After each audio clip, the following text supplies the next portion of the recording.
Aujourd'hui, la crise humanitaire est la plus grave que nous ayons connue depuis octobre dernier. Allez, ferme ta bouche. Je ne l'ai pas écouté hier, je ne vais pas l'écouter aujourd'hui sur le réseau. Et il n'y a rien de bien qui peut sortir de ce président.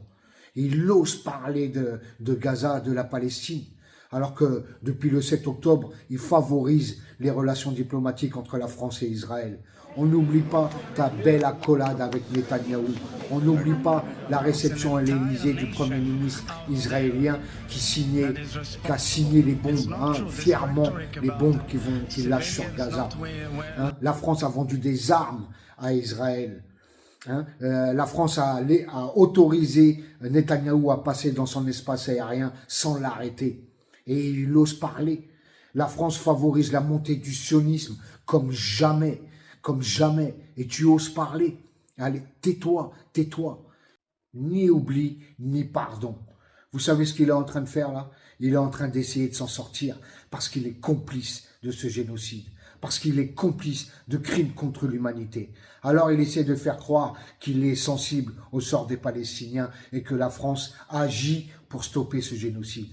Mais tu ne nous endormiras pas. Et pour finir, il autorise une manifestation néo-nazie en France. Il piétine l'honneur et la fierté des résistants français qui ont donné leur vie pour lutter contre le nazisme. C'est une honte. Il n'y a rien de bien qui peut sortir de ce président.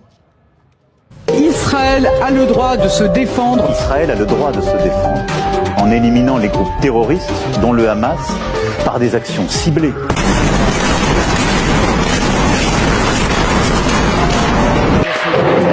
Oh my God!